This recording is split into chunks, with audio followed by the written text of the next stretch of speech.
शुरुआती वक्त में प्रियंका चोपड़ा, अक्षय कुमार, करण जौहर इन जैसे स्टार्स ने ज्यादा से ज्यादा लोगों को डेट किया, अपना कनेक्शन स्ट्रांगली बिल्ड किया ताकि प्रोफेशनली ना सही लेकिन इमोशनली तो अपना काम निकलवा सके। स्टार्स की बीवियों ने किसी को इतना ज्यादा ब्लेम करना शुरू किया, उसी को टारगेट किया फॉर ब्रेकिंग देयर होम्स, के घर में ही अपने पति को टारगेट करना भूल गई because they can't leave their husbands as they are superstars. या फिर उनको याद आता होगा कि कुछ साल पहले एग्जैक्टली ऐसे करके ही हमने इनके साथ शादी की थी, तो इसलिए अब रास्ते का कांटा हटाओ, इतनी दूर कर दो कि गांव से बाहर कर दो, गांव से दूर फेंकाओ। तो ऐसे ही उस दौर में डिम्पल कापड़िया को अपनी शादी में बहुत ज्यादा एंजाइटी हो गया था। उन्होंने बहुत कोशिश की सुपरस्टार पति को खुश रखने की, लेकिन आखिर में उन्होंने हार मान ली और वो सेपरेट हो गए। लेकिन तब तक उनको 2 बेटियां हो चुकी थी, उसमें से एक बेटी के लिए दामाद बने थे अक्षय कुमार। तो अक्षय कुमार के उस दौर में अर्ली 90s में बहुत ज्यादा लड़कियों के साथ अफेयर थे, मतलब दूसरी हीरोइंस के साथ, और काफी लड़कियों को धोखा भी दे चुके थे। और जब अर्ली 90s में उन्होंने रवीना टंडन को डेट करना शुरू किया,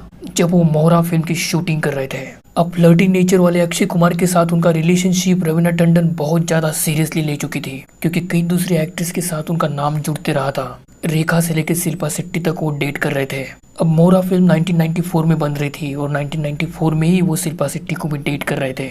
उस दौरान ये दोनों 2 अनाड़ी करके एक फिल्म कर रहे थे, तो ऐसे में अक्षय कुमार दोनों को एक साथ धोखा दे रहे थे। शिल्पा शेट्टी ने इसके बारे में ओपनली बात की थी, ये कोई रूमर्स नहीं है, जबकि ये दोनों भी उस एरा की टॉप एक्ट्रेस थी, रवीना टंडन, शिल्पा शेट्टी। उसके कुछ सालों बाद अक्षय कुमार ने रवीना टंडन के साथ एंगेजमेंट कर ली 1998 में। सबको लगा कि ये दोनों अब शादी करने वाले हैं, लेकिन वो एंगेजमेंट तोड़ दिया उन्होंने और ट्विंकल खन्ना के साथ शादी कर ली। और हर जगह अब वही चर्चा होती है कि ये एक साथ इतनी एक्ट्रेसेस को डेट कैसे कर सकता है, क्योंकि उसी दौरान उनका शिल्पा शेट्टी के साथ भी सीरियस रिलेशनशिप था। शादी के बाद अक्षय कुमार ट्विंकल खन्ना ने कुछ इंटरव्यूज दिए थे, जहाँ वो अपनी लव स्टोरी के बारे में बात करते हुए नजर आते हैं कि कैसे अक्षय कुमार ने ट्विंकल को प्रपोज किया। और उस वक्त ट्विंकल खन्ना ने उनको नो में रिप्लाई दिया था, क्योंकि वो अपने एक्टिंग करियर पर फोकस करना चाहती थी। उसे फिल्में करनी थी, उसे अपने पिता की तरह फिल्म स्टार बनना था। लेकिन बैड लक, उस वक्त ट्विंकल खन्ना की फिल्में चल ही नहीं रही थी, लेकिन बावजूद इसके वो फिल्में कर पा रही थी क्योंकि वो फिल्में बैकग्राउंड रखती थी। तो अब वापस डिम्पल कापड़िया ने भी फिल्में करना शुरू कर दिया था।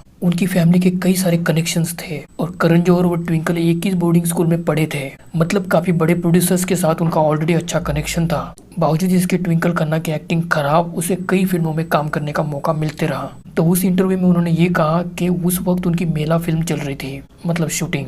तो अक्षय कुमार ने बोला कि अगर तुम्हारी ये मेला फिल्म रिलीज के बाद नहीं चली तो हम शादी कर लेंगे। मेला जनवरी 2000 में रिलीज हुई और ये फिल्म नहीं चली और फिर उन्होंने शादी कर ली। इसका मतलब ये हुआ कि मेला के पहले वो एक दूसरे को डेट कर रहे थे और उसी वक्त लेट 90s में वो रवीना टंडन के साथ एंगेजमेंट कर चुके थे और इसी टाइम पे वो शिल्पा शेट्टी को भी डेट कर रहे थे। और ऐसे में ये बात जब शिल्पा शेट्टी को पता चली तो शिल्पा शेट्टी ने गुस्से में आकर एक स्टेटमेंट दे दिया। उसने कहा कि Akshay Kumar use me, conveniently drop me when he found someone else. तब ये बात क्लियर हो गई कि अक्षय कुमार उन दिनों सक्सेसफुल एक्ट्रेसेस को जानबूझ के डेट करता था। कोई अगर स्ट्रॉन्ग फैमिली बैकग्राउंड से है तो उनसे कनेक्शन बिल्ड करने के लिए कोशिश करता था। अभी आज के दौर में देखा जाए तो अक्षय कुमार सुपरस्टार है, लेकिन शुरुआती दिनों में ऐसा स्टारडम उनका नहीं था। उस वक्त तो उनकी शुरुआती फिल्में चल भी नहीं रही थी। उस वक्त कहीं ना कहीं उनको डाउट था कि उनका जो करियर है वो बॉलीवुड में चलेगा या नहीं भी, जैसे सबको डाउट होता है कि आगे जाके फिल्में मिलेंगी भी या नहीं। लेकिन 2001 के बाद उनको फिल्में मिलना शुरू हो गई और उनकी फिल्में चलने भी लगी। तो आज के दौर में जब अक्षय कुमार को किसी की जरूरत नहीं है, जो शुरुआती दौर उनका अलग था, मतलब ये बात क्लियर होती है कि खुद के फायदे के लिए अक्षय कुमार ने कईयों को धोखा दिया है। बावजूद इसके लोगों ने अक्षय कुमार की इस बिहेवियर को साइड में कर दिया। अब अक्षय कुमार चाहते थे कि ट्विंकल खन्ना शादी के बाद फिल्में ना करे और ऐसा शुरू से हुआ है। अगर अमिताभ बच्चन की भी बात करते हैं तो अमिताभ बच्चन के फादर चाहते थे कि वो जया बहादुरी से शादी करे, जबकि जया बहादुरी मतलब जया बच्चन उस वक्त अमिताभ से बड़ी स्टार थी, ऑलरेडी स्टेब्लिश थी और जया बच्चन की फैमिली भी काफी इन्फ्लुएंसर थी। और उस वक्त जंजीर के पहले तक की सारी फिल्में अमिताभ बच्चन की नहीं चली थी, लेकिन 73 में उनकी वो फिल्म जंजीर रिलीज होने वाली थी। अब अमिताभ भी ये सोचने लगे थे कि उनको जया से शादी करनी है। तो ऐसे में जंजीर रिलीज होती है, वो सुपर डुपर हिट होती है, तो वो सेलिब्रेट करने के लिए फॉरेन जाते हैं। तब अमिताभ बच्चन के पिताजी ने कहा कि तुम शादी करके जाओ। तो ऐसे में उन्होंने शादी कर ली और फिर वो बाहर गए। अब इनकी शादी हो चुकी थी और इनका करियर अलग ही लेवल पर पहुंच चुका था। अभी शादी से पहले जया बच्चन अपने करियर के पीक पे थी, शादी के बाद उन्होंने अपना करियर छोड़ दिया। अब शादी को 3 साल ही हुए थे कि इनको रेखा मिल गई अमिताभ बच्चन को। अनजानी फिल्म के लिए इन दोनों को साथ में कास्ट कर लिया गया। ऐसे में शूटिंग के वक्त दोनों साथ में वक्त स्पेंड करने लगे। ऐसे में इन दोनों का अफेयर शुरू हो गया, बहुत ही सीरियसली। सब इनके बारे में जान चुके थे, हर तरफ इन्हीं के चर्चे थे।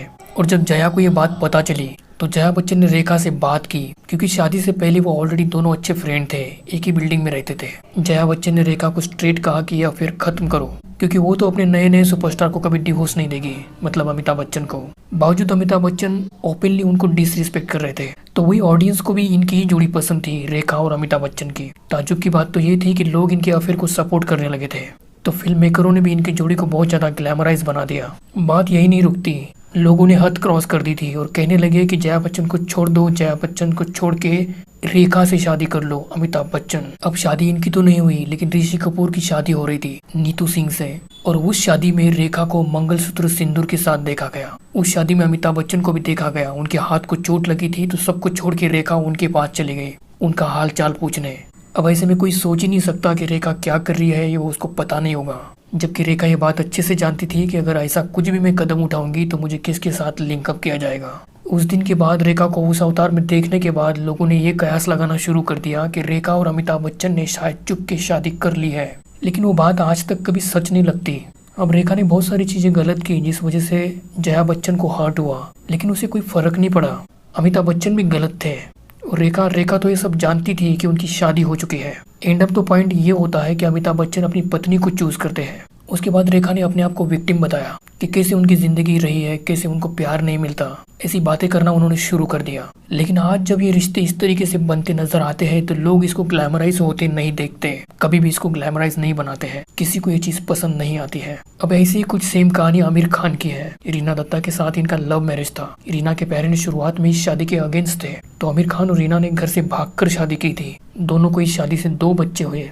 उसके बाद लगान की शूटिंग में Aamir Khan behind the scene busy हो गए किरण राव के साथ। किरण राव इस फिल्म में असिस्टेंट का काम कर रही थी और यही से इन दोनों के अफेयर शुरू हो गए। जैसे लगान की शूटिंग से वो वापस आते हैं, वो अपनी पहली पत्नी से अलग हो जाते हैं और अगले ही साल वो किरण राव से शादी भी कर लेते हैं। मतलब एक चीज साफ होती नजर आती है कि शादी के बाद ये एक्टर्स अपनी पत्नी को बाहर काम नहीं करने देते हैं। ऐसी वो डिमांड ही रख देते हैं कि उनकी पत्नी को घर का काम देखना चाहिए, एक हाउसवाइफ बनना चाहिए। मतलब वो फिल्मों से दूरी बना ले, अपने काम से दूरी बना ले। और फिर जब कुछ सालों बाद ये चीज उनको बोरिंग लगती है और फिर जो उनकी टीम में दूसरी कोई एक्ट्रेसेस उनके साथ काम करती थी फीमेल, उनके साथ वो अपना अफेयर शुरू कर लेते हैं। तो ये बहुत ही सैड है। लॉयल्टी इज समथिंग जो कहीं ना कहीं उस वक्त के फेमस एक्टर्स में लैक करते नजर आती है। ऐसा ही रिश्ता बोनी कपूर, जानवी कपूर के फादर और मदर श्रीदेवी का रहा है। बोनी कपूर की पहली शादी मोना से थी, अर्जुन की मॉम।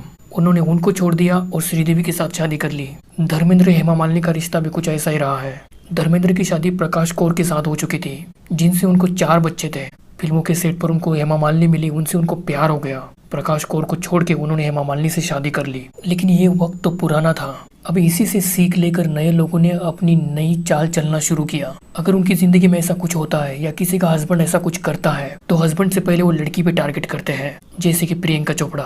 अब इसके साथ गौरी खान ने करण जौहर के साथ मिलकर क्या किया वो पूरी दुनिया जानती है। कैसे उसको बॉलीवुड से बाइकआउट कर दिया, उसे बॉलीवुड मुंबई से जाना पड़ा और विदेश में अपना जैसा तैसा करियर शुरू करना पड़ा, जो वो आज भी स्ट्रगल कर रही है। ये तो बात अच्छी है कि इंडियंस को लगता है कि वो वहाँ अच्छा काम कर रही है और हॉलीवुड वालों को लगता है कि प्रियंका का नाम बॉलीवुड में बहुत बड़ा है। इस चक्कर में उसका जैसा तैसा काम चल जा रहा है। तो आपको क्या लगता है, इस ग्लैमर की दुनिया में रिश्ता बनाते हैं, बिगाड़ते हैं? मुझे कमेंट करके जरूर बताना।